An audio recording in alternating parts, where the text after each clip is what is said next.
A few years ago, I was walking the floor at Supercore Expo, a huge packaging industry fair, with my friend and sometime co-worker Dave Levy. As we strolled along the aisle in deep conversation, we were approached at different times by 4 or 5 50-something guys from diverse backgrounds, but there was a common thread to each of their conversations. They'd approach with unsophisticated enthusiasm. Dave Levy! Sorry to interrupt, but Dave, do you know what you did for me? There are things I think of every day that you taught me. Let me tell you about this guy. For some, he was their manager at Union Camp. For others, he was their coach. For some, he's just the guy that they called when they didn't know what to do. They needed a sounding board. He shared his wisdom and experience, but what they all had in common was the gratitude for his time and attention. And in this way, I'd count myself among them. Today, there's a prominent need for mentors as the workforce has become bimodal. There are boomers at all levels of our organizations that have knowledge and experience to share with millennials that make up the other large group.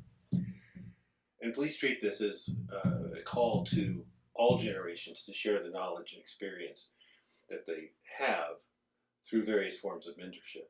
Now, some boomers are reticent to share the knowledge that they have based on the job security that they believe they hold by hoarding it.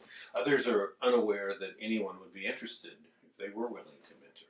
The good news from my experience is that a trait common to millennials is their willingness to ask questions and their attention to the answers. This is very refreshing to me as a late boomer who believed that if I didn't know something, I should quietly go and do my pre-Google research on my own.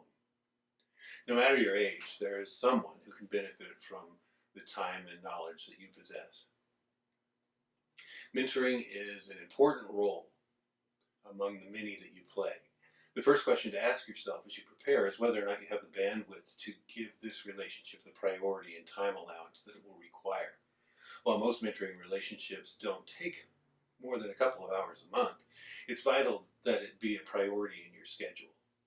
If you think back to your own experience as a mentee, you'll be likely to be grateful for many things, and the expense of the mentor's time will be high on that list. Those that make themselves available to mentor often choose to focus on a short-term basis regarding a particular topic, while others are able to spend a longer term on a more developmental track.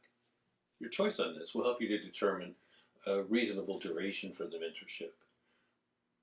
This is a good time to discuss your preferred method of communication between meetings and being honest about how much time you've budgeted for mentoring, deciding how often you'll meet, and finally setting a date for when you'll evaluate the progress and decide whether or not to continue. A mentor is intended to be an advisor, a coach, a sounding board.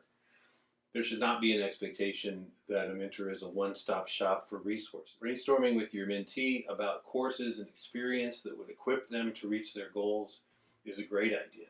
And they may need to increase their technical skill, their supervisory prowess, or even their emotional intelligence. And don't we all need more of that?